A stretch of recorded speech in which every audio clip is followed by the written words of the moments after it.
Big Trouble in Little China, Escape from New York comic, explored. Is there any such thing as too much of Kurt Russell? If you think like us, the answer is, of course not, because we can never get too much of this iconic hero. In that case, Big Trouble in Little China, Escape from New York, comic crossover is a neatly wrapped gift for you all. The thing with crossovers is that they either go horribly wrong or end up being unexpectedly brilliant. This crossover comic from Boom Studios certainly falls in the latter category because the story has been handled with perfection. I'm not a fool, Plissken. Call me Snake. Those who followed the works of John Carpenter will agree that some of his finest works came in the 80s. Among them, Big Trouble in Little China and Escape from New York are two cult classics that have a crazy fan following. Jack Burton, the big-mouthed truck driver from Big Trouble in Little China, and Snake Plissken, the badass protagonist in the post-apocalyptic drama Escape from New York, are two characters tailor-made for Kurt Russell. The idea to bring about a crossover where the two characters exist side by side was a masterstroke, and even John Carpenter appreciated the idea.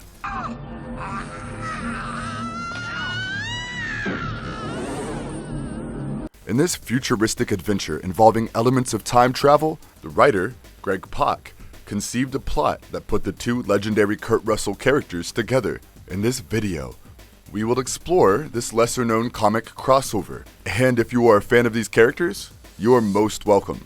Before we go into our explanation, we have a very small request. If you like our content, please support us by subscribing to our channel.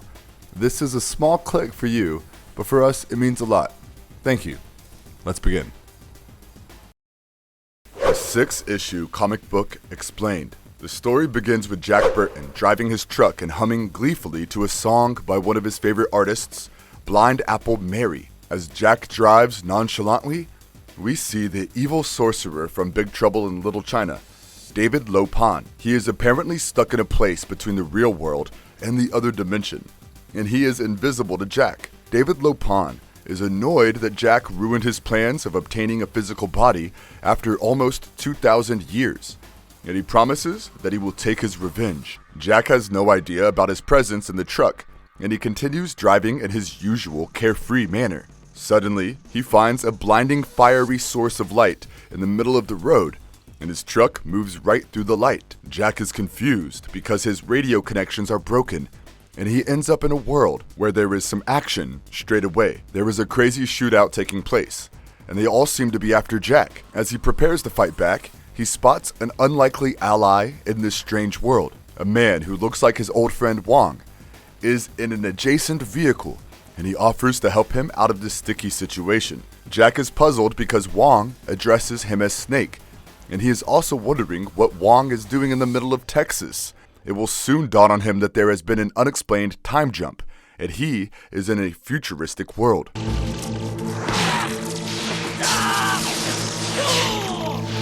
Jack's crazy driving makes one of the vehicles fall from a cliff, and the guy who looks like Wong warns the others that there are no chances of winning from Snake Plissken. The attackers seem to be worried when they learn that they have been fighting Snake Plissken all this while. Jack takes advantage of the situation and plays along with his new identity of Snake. As the attackers flee, Jack follows Wong into an army base. Meanwhile, the real Snake Plissken is drinking at a bar when he hears about the exploits of Snake. He knows it is an imposter, but there are other members of the gang of the attackers in the bar. They try to take down Snake and face the inevitable, as it takes about a few seconds for Snake to floor them all. He hears about the imposter's last known location on the radio and goes ahead to seek him out. Back in the army base, Jack learns that it is the year 2001, and the man who looks just like Wong is actually Bobby Liu. These are turbulent times, and Bobby, who used to be a security guard a few years ago, is one of the survivors of the war. He decided to honor his oath to defend the United States of America and took up the uniform. He accessed the government database, and he summoned Snake to the secret vault maintained by the government for supernatural research. Bobby Liu went through some of the items stored there, and a Chinese scroll grabbed his attention. Snake Plissken happens to be one of the most decorated soldiers in American history, and Bobby used the scroll to summon him through a portal. Just as Jack is about to explain that Bobby got the wrong man, Snake Plissken appears, seemingly angry at the imposter.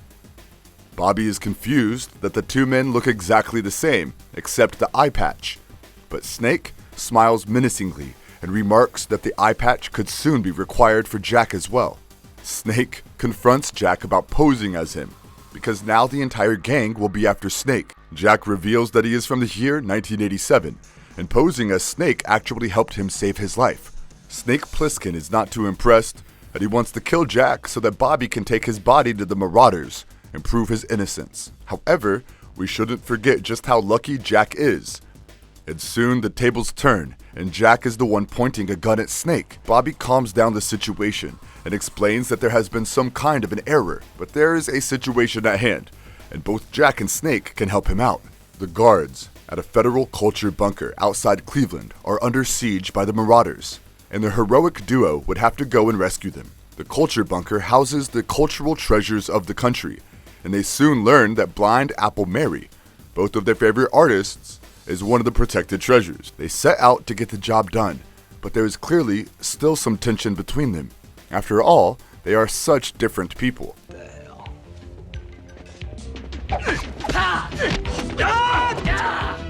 Outside Cleveland, the Marauders are all set to attack the federal culture bunker. The saviors are on the way, and a mean machine gun-wielding Snake Plissken is driven by Jack in his 18-wheeler truck. They finally arrive outside the premises of the federal culture bunker, and Snake does not have a good feeling about the conflict. He feels that it would be impossible to break through so many Marauders, and he wants to turn back. At this point, Bobby pleads with them, saying his wife is also among those held inside, and he needs their help to rescue her. Jack has a soft corner for Bobby because he looks so much like his friend back in his time. He helped in saving his friend's wife from the evil sorcerer, and he wants to help Bobby as well. There are some mean confrontations between Jack and Snake, and suddenly, by a stroke of luck, they cause a few explosions to enter the premises, evading the Marauders. Bobby realizes that something happened in the course of Jack's time travel that caused his luck factor to be enhanced. Bobby finds his wife inside, and as the two reunite, Snake and Jack find their idol, Blind Apple Mary. Suddenly, the mission is worthwhile for both of them. Snake is shocked to find Bob Hawk is still alive. He still has great animosity towards Bob, the man who used to be the commissioner of the United States Police Force. He sent Snake on a mission to rescue the president in New York, and Snake believes that it was a hoax mission set up for everyone to die. Bobby and his wife calm the tension between the two, and everyone moves inside the giant truck as they drive out through the Marauders. But something sinister is brewing unknown to them all. David Lopan is getting back his powers because of the carelessly left magic scroll. He summons his powerful forces, and soon things are going to get a lot worse for Jack and Snake.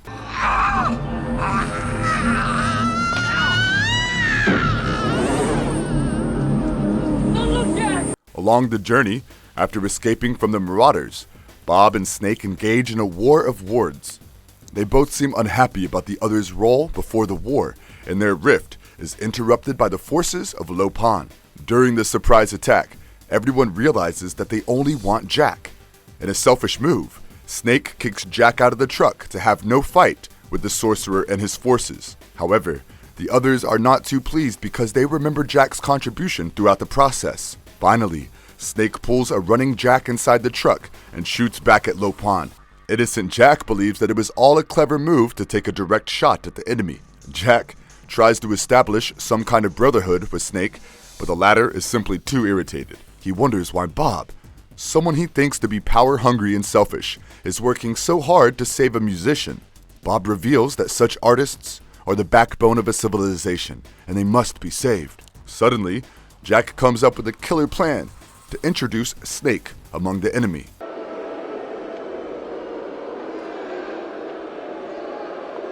Jack leaves the truck once again, this time dressed as Snake Plissken, to infiltrate the Snake Plisskens from all dimensions that Lopan summoned. Back in the truck, Bobby wants to go help him out, but his wife doesn't find it to be a bright idea. The great singer, Blind Apple Mary, also wants to go back and help him because they all owe a lot to the sacrifice of Jack Burton. Bob is not too impressed, but something humane is stirred inside Snake, he decides to go back to rescue his doppelganger. The evil Snake Plisskens, summoned by Lopan, are not too impressed with Jack dressed up as Snake, and they don't buy his story either. Meanwhile, Snake appears and confronts Jack, but their covers are blown soon enough. After a brief fight, they both manage to flee. There seems to be a certain bonhomie developing between the two, and Jack wonders if he is just another version of Snake Plissken. Does that mean that even he has an evil side deep within himself? When they come to the truck once more, they find out that Bob has escaped with Blind Apple Mary's guitar. They also discovered that it was a magical guitar, and now nobody is sure about the real intentions of the ex-police commissioner. When I get back, I'm gonna kill you. The Gulf Fire's waiting. It is soon revealed that Bob has run off with the guitar to the president and his advisors. We get an insight into the magical powers of the guitar. It has not only helped Blind Apple Mary stay young all these years, but it has also killed those who did her wrong in any form. Merely playing the guitar would cause pain to these people, while the others would simply enjoy the music. The veteran singer is worried that in the wrong hands the guitar can prove to be a great weapon, and feels they must get back to possession of the guitar. As Jack and Snake set out for yet another rescue mission, they are ambushed by Lopan and the evil female Snake Plissken. She apparently felt that she was enough to put Jack to his grave, and she killed the other Snake Plisskens who had assembled. Now, a brutal gunfight ensues as Snake fights back with equal ferocity. Jack wonders why Lopan is so desperately after him, and the latter reveals that he wants to suck in the life force of Jack, including his miraculous luck that allowed him to survive despite being so stupid. All of a sudden, a tank appears at a distance. On top of the tank is a soldier with the magical guitar, and it starts shooting towards these men. Jack manages to convince Lopan about the magical guitar and the immediate threat from it, and strikes a deal with the evil sorcerer. He then summons the meanest Snake Plissken in the universe. This fiery beast arrives, much to the bewilderment of the president and his men. Lopan calls off the evil Snake Plissken lady, but she has plans of her own. It seems like Lopan doesn't control the crew any longer.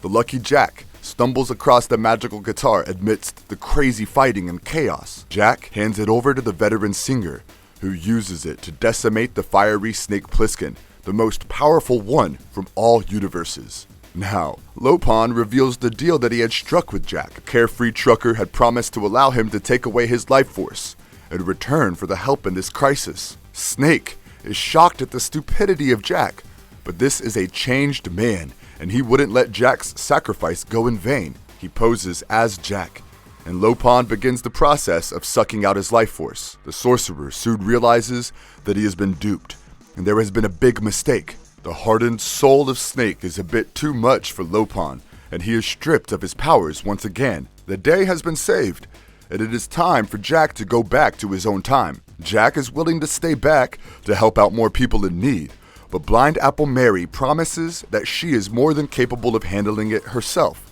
As Jack and Snake ponder over the possibility of spending a week together through some adventures, Lopan appears once again. He is powerless, but he uses his last bits of power to put them both through a portal. Before they can realize what is happening, they find themselves in a world full of Jack Burton lookalikes. It seems like it is now Snake's turn to be a part of Jack's world.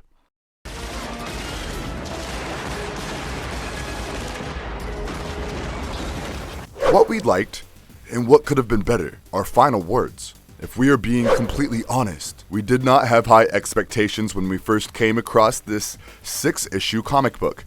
In fact, it seemed like a joke that someone would try to bring two diverse characters together. However, we were pleasantly surprised because the story was as engaging as it could get. It was a lot of fun to go through the bizarre interactions between two Kurt Russell lookalikes who were as different from each other as night and day. The banter between the two is enjoyable, and so are the action sequences. There is a subtle hint to the depth in the characters of both Jack and Snake.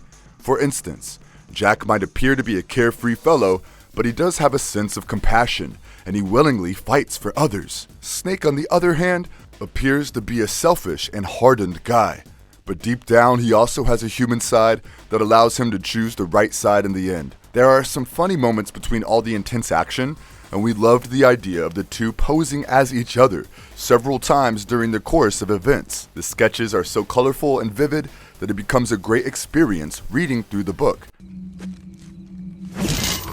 He's not even here, he's a hologram.